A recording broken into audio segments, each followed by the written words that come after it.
Good afternoon, everyone. I'm Nathan at the European People's Party, and on behalf of the EPP, welcome to another episode of EPP Family Talks.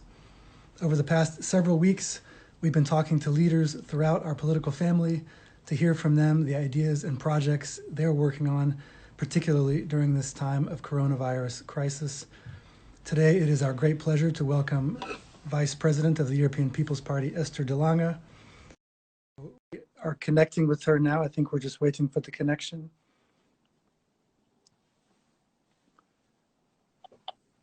Vice President de Lange, welcome. Hi, great to see you. Great to see you. I'm always a bit amazed when this works. So, Yes. well, Fingers crossed. in fact, this time it worked so well and so quickly that I didn't have a chance to introduce you yet properly. So let me do that now. So we're so glad that you can join us, Vice President of the European People's Party, Vice Chair of the EPP Group in the European Parliament, representing our member party CDA, or Christian Democratic Appeal, from the Netherlands. So thanks so much for taking the time to speak with us today. No, it's a pleasure. We've started all of our interviews with EPP leaders in this series by just asking them very personally, how are they doing during this time of crisis? So how are you doing? How are you coping? What's for you a typical day been like? Well, there's no typical days, I'm afraid, but I'm still back and forth between my home country and Brussels. So I'm in Brussels at the moment, but at my house, trying to do as much as possible, from home, like everybody else, while also homeschooling a 9-year-old. So, that has maybe been the biggest challenge, to also keep up with the schoolwork, and then, after the schoolwork to keep him busy. So we have some children's baking books on the table as well. So, I guess everyone with kids will recognize this. It's a challenge to juggle everything. Well, I will just welcome as well all of our viewers. For example, Matteo, Garrett, our Deputy Secretary General, Luc van de Put, welcome to you, to Alessandra, and to all of you who are joining us. Maybe I'll just pick up now on what you just mentioned with homeschooling. I saw you have a pinned tweet on your Twitter feed, which is very interesting. It's a video showing you at home with your son in the background as you're looking at a photo album. What was the context of that video, and what was the message you were trying to get across? Well, that was our election video of the CDA in the Netherlands in last year's European elections. And the message I was trying to get across, looking at a photo album of my parents, my grandparents, was to explain that Europe is different things to different generations, right? For my grandmother, who's 96, it was war and peace. She grew up close to the German border. It was a matter of peace on our continent. And for the next generation who was in the background, my son, it will be something else, but it's more relevant than ever if you look at what goes on in the world and the challenges as well. Look at the climate, something we can't deal with on our own. So that was the message. We might need a different Europe, but it is more relevant than ever. I want to ask you about the different things you're working on to tackle some of those challenges. But maybe first, I would just ask you about the Netherlands, your home country. What do you see there? What's been happening? What's the situation on the ground there? Well, the situation on the ground is that, the coronavirus couldn't have hit at a worse time, in the sense that it was the time when the south of the country was celebrating Carnival, which partially explained why it's the south of the country that has been most hit, because of course everyone was celebrating together in crowded cafes. But we are easing also now the measures. So we've been over the peak. Some say the first peak, there might be another one. So we still have to be careful, but we're easing measures for the moment. And that's always positive, of course, to be able to do that. But we still have, also at European level, quite a challenge ahead of us, I'm quite sure. Well, let's talk about your work at European level. You're involved as a leader, as a member and as a leader in some of the most important portfolios during a time of crisis like the one we've been experiencing the past several weeks. So, for example, you're a member in the European Parliament of the ENVI Committee, which stands for Environment, Public Health and Food Safety. You're a member of the Delegation for Relations with the People's Republic of China, and you're vice chair of the EPP Group in the European Parliament, responsible for economy and environment. So you're really in charge in the middle of it. Most important areas. So first of all, how would you diagnose the major challenges this coronavirus crisis has put to Europe? Well, there's challenges at many levels, but I think the basic level really for Europe is, do we still stand up for each other? You know, when I wrote our EPP group position paper on how we should deal with this COVID crisis in medical terms, but also in economic terms, I took a quote from the Pope, who said, you know, we're all scared. And this is happening to all of us, and we're in the same boat together. And I really think that quote shows us what the challenge is. We have to make sure that in economic terms, we find, you know, the best way out of this crisis, but also in medical terms, the fact that we've seen when the measures were introduced, you know, bordering countries doing different things, one country closing schools, the other not closing schools, one country closing the border, the other one not. You know, my generation never expected to see borders in Europe. When I now drive from Belgium to the Netherlands and vice versa, I'm always controlled. So it is testing us in a way, and we should make sure that we fight this virus now, but that we also don't lose at the same time what Europe should all be about. I think the way you frame that, the way you phrased that question was very, you know, was very thought-provoking and has a lot of impact. Do we still stand up for each other? What are some of the ways you have seen European countries, governments standing up for each other during these past several weeks? Well, the fact that there is still several Dutch patients in German hospitals, as are Italian patients and French patients. The fact that they could cross borders, you know, at the moment when they were most vulnerable and got help in a neighboring country.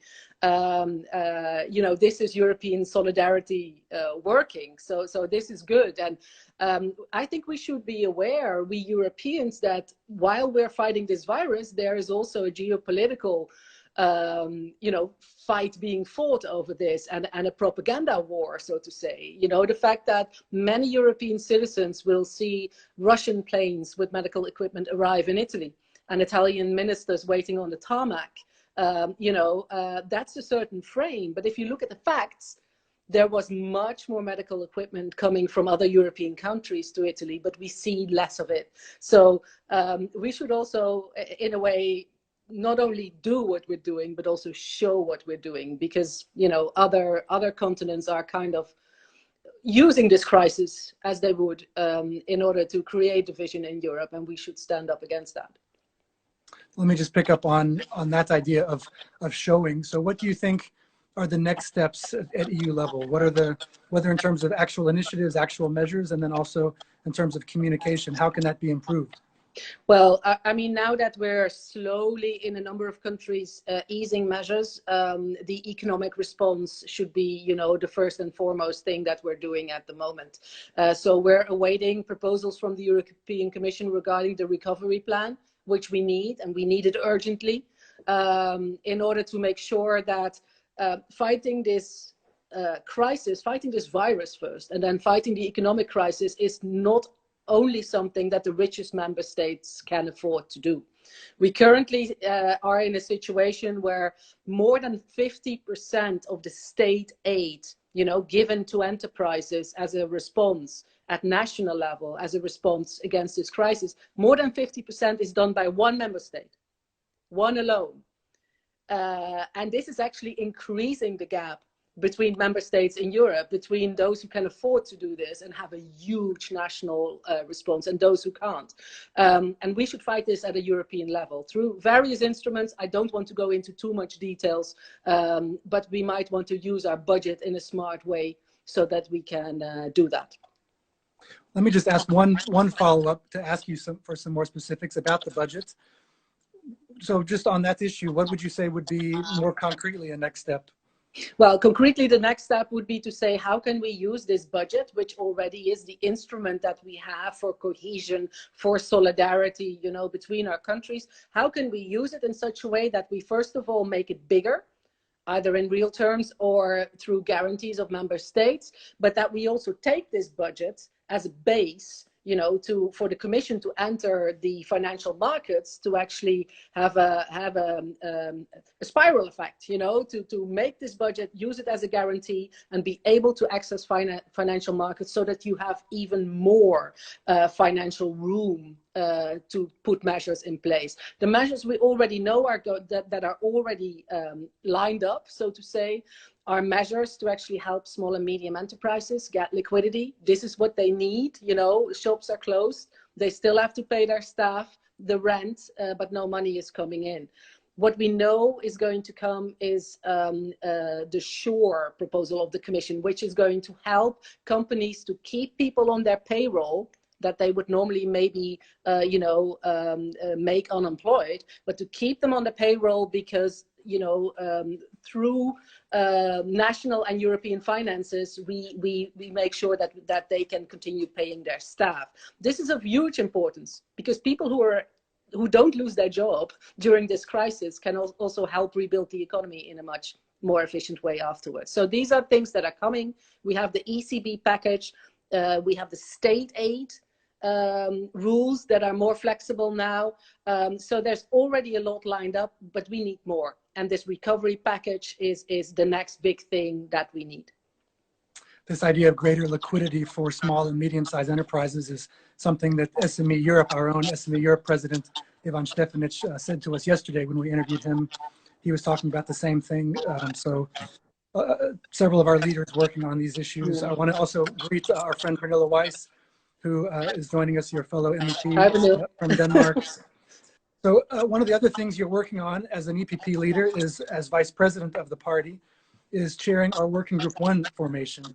So Working Group 1 has a new mandate now after a period of transition. And I just wanted to ask you, what is on the agenda of Working Group 1? And maybe more generally, how do you see the EPP presidency showing leadership during this time of crisis? Well, actually, in a way, the mandate of Working Group 1, which is very much about our core values as, Christian democratic and people's parties, and values often remain the same, but you have to translate them in different ways in different times. So discussing this with our members will be one of the core issues, leading to a values document that we need to do in Working Group 1. But in a way, it might sound odd. This discussion is being helped or actually put more into focus by this corona crisis, because everyone is wondering, we're put on hold for a while as Europeans. We're kind of limited in how far we can go outside the house, etc. But it hopefully will make us think about what is really important and what kind of society do we want when this is all over, and what kind of economy we want when this is all over.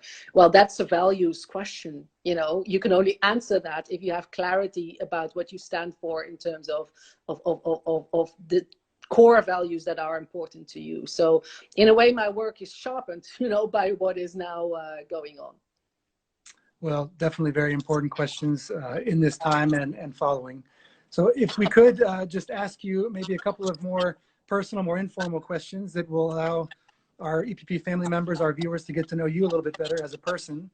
And the first one, you've mentioned already the Pope, and we've mentioned already this video you have pinned on your Twitter feed, which shows a very historical perspective. So I take it that you're somebody with maybe a love for history. So is there a historical figure you find maybe inspirational or helpful to think about during this time of crisis?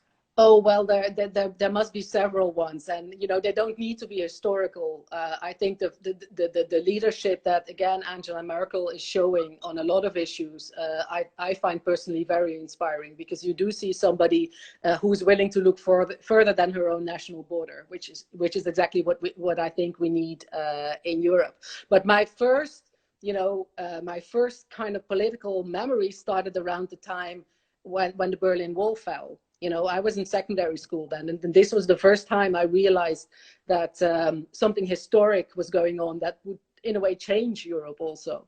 And I don't know if I should say this, but therefore, of course, Helmut Kohl, who was an historian himself, who saw the importance of history, and who managed, I think, in my personal opinion, when the door was ajar, there was a slight opening, to get this reunification of Germany and therefore of Europe done. He managed to open this door in a relatively peaceful way also. And therefore, having my political awareness starting at that time, he was definitely one of my great examples. So much that we had when I studied in The Hague, we had a huge election poster of Helmut Kohl, one of his speeches during election time, and it said really big, Der Kanzler kommt, Berlin, Alexanderplatz. Huge poster in our student house in The Hague, on the toilet, but don't tell anyone. Well, last Friday on Labor Day, I had the chance to ask the president of our European Union of Christian Democratic Workers, Elmar Brok, that same question. And the first name that he came out with was also Helmut Kohl. So in good company, I think, and in remembering a great forebear, a great leader in Germany and in our EPP family. And the last question I would ask you, and maybe it's two questions really, is there anything in particular that you have been watching or have been reading, and maybe two questions, watching and reading, that you would recommend to people? Well, this is a book in Dutch, so I think that excludes, a large part of the audience. But I've been reading up on the history of the Dukes of Burgundy. I find that quite interesting. We're talking 1400 something here, but this is the area that I come from, so the Netherlands, working in Flanders, all the way up to Dijon. And I already mentioned 3 different countries now, but at the time that was one area in terms of, legal approach to things, economy, etc. And I find that very fascinating to see that borders are a relative thing. And you might as well work together across borders. What about anything that you've been watching, any series or film? Oh, God. The worst thing is that in a way I've been busier even, and I was already busy before this crisis came. And of course, cinemas are closed. So I'm a news junkie, When I get through the news in the evening, I'm already quite happy. You really have to put me in a cinema for me to watch a film. So I'm actually hoping that, that will open up soon. Although one documentary I can definitely recommend was something I saw on Belgian TV about Jack Kennedy. That was not so long ago, but just, I'm such a political animal that I find it relaxing to look at political documentaries. How sad is that? Not at all. It's just making me think, talking about history, whether content produced now with a historical perspective or things actually produced in the past. One of my favorite writers says somewhere, for every 2 books you read, for every 2 new books you read, you should read 1 old book, just to give yourself a bit of perspective. So I agree with that. That's why I keep them. I'm a bookshelf person. I have too many books around, but. Well, I'm not sure. Too many books might be like too much money or too much fun. No such thing. I suppose so. Esther de Lange, Vice President of the European People's Party, Vice Chair of the EPP Group in the European Parliament. Thank you so much for taking the time to be with us today. We wish you the best, and on behalf of the EPP, thank you for the important work that you're doing. And thanks to the viewers. Keep looking across borders, because that's what we need. Thank you. To all of our viewers, thanks so much for joining us. Please tune in again next time for our next episode of EPP Family Talks. We will be talking tomorrow, May the 8th, on Facebook in the evening at 6 p.m. with European Commissioner for Trade, Phil Hogan. Have a great afternoon and see you then.